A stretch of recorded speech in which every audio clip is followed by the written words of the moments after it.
here now in Bratislava. Got here yesterday. Yesterday it was raining and I got here quite late, so I didn't bother to film anything. And now we're at the Blue Church. There we go. One of the famous landmarks here. It's interesting, it has the all-seeing eye, the Illuminati eye on it multiple times at the top of the spire and directly in line with the top of the door, which is weird. Bratislava, just gonna see what there's to do. It doesn't seem that big, doesn't seem like there's much to do. I'm here until Monday. I think I could do the majority of the city Monday, so I'm just gonna take it slower.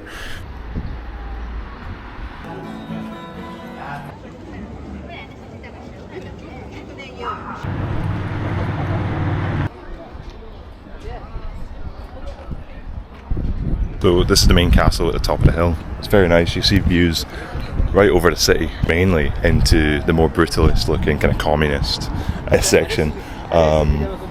Yeah, it's pretty rough. I don't know if I can get it through the trees here. Maybe, there we go. You can see the UFO bridge as well. It's definitely a place where you can tell it's communist influence. I know that's not the best view. You can see the nice skyscraper, but behind it, super brutalist looking kind of Soviet flat buildings. But the castle is lovely. One thing I'm finding is I've done this, the Blue Church, Saint something Cathedral, and there was a mass one. I went in and saw some of that. It's only taken me 2 hours and I'm here till Monday.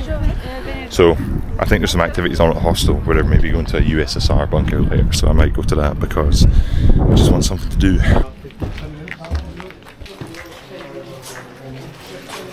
GoPro. Yeah.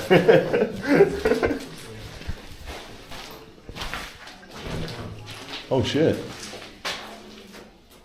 Oh, I know what's downstairs. Yeah, me too. Should we go? Yeah. Fuck, my N95's at the hostel. Yeah, that's full. The amount of dust in there. Oh, yeah.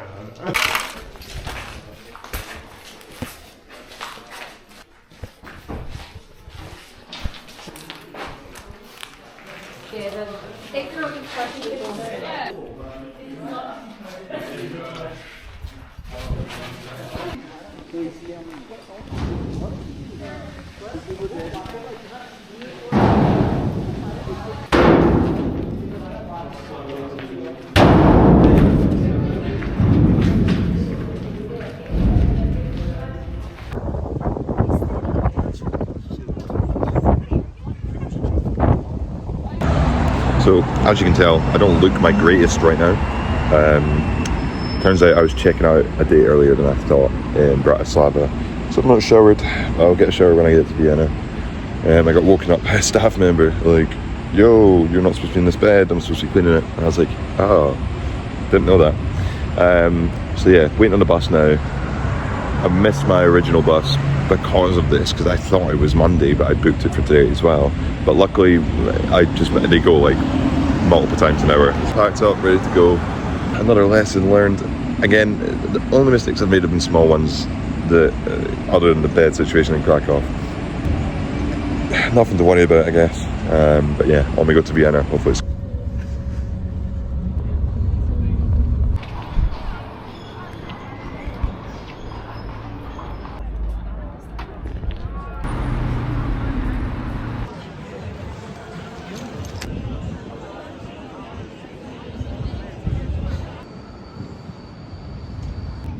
So it's my second day in Vienna now.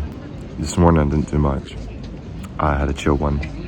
I did some laundry. It's my first time since being out here that I needed to do laundry, so I needed to catch up. So I just had a slow morning, did that at a local laundromat. I'm going on a walking tour. I think I'm going to see some of the city that I already saw yesterday. I don't mind because it looks so nice, and I'll get the added information. At 3 PM in the afternoon it starts. I've got half an hour, so sitting having a beer in the park.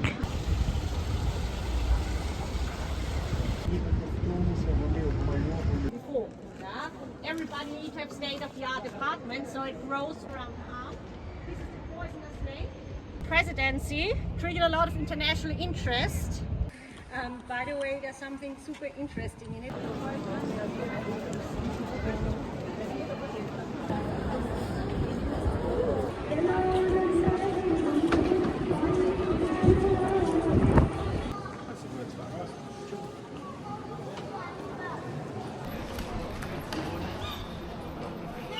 yesterday obviously went on the walking tour. It was so informative, found out so much history about Vienna, all the important things that have happened here, good and bad. The annexation by Germany in 1938, famous balcony where Hitler made the speech about that. That happened, and then Napoleon as well came here under a different empire, I can't remember the name of it. You know, all the lead up to the World War One was kind of based around here, and people that were here, their sons, whatever, someone's nephew was Franz Ferdinand, the guys who was, you know, due to become the king of the Austrian Empire at the time, died, so then it became Franz Ferdinand, king in waiting, and then so he was from here. So you can really trace back almost both world wars to Austria. Even the art school that Hitler got rejected from. Napoleon also, going back to him, got married here. In one of the clips I've seen just before me speaking now, it features the church where he got married, but he didn't even show up to his own wedding. He got a body double to stand in for himself. They made him 15 rings because they weren't sure which one would fit him, and one eventually did fit him, which was good.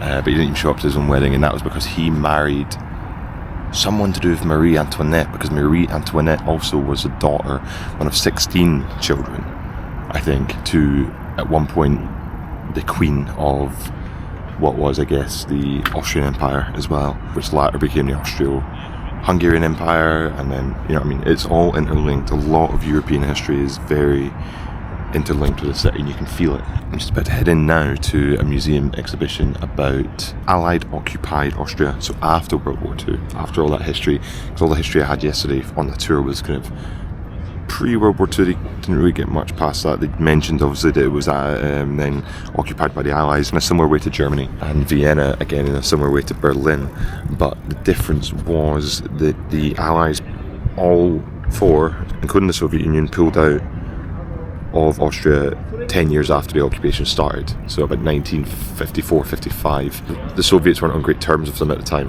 So the only reason that they weren't, you know, really allies anymore. We use the term allies as the World War II phrase, but by 1954 there was tensions now between the Western powers and the Soviets. The Soviets only agreed to withdraw their troops in their occupation, as well as France, America and the UK, if independent Austria would be constitutionally required to be somewhat neutral. So they didn't join. It was very rare because it borders all ex-communist countries, and they never joined the Soviet bloc. But then equally, they never joined NATO. A bit like Switzerland, constitutionally independent and neutral. Nowadays, you find that they're not fully politically neutral. You know, obviously they're members of the EU. In case of like Ukraine, they are very pro-Ukraine, but because of their constitution are not allowed to give any military support, so they just give medical support, some money I think, but not much money. But again, that's because constitutionally they're simply not allowed to kind of give that money to them. Interested to see how it got to this point and see some of this stuff in the Allied Museum, so let's go.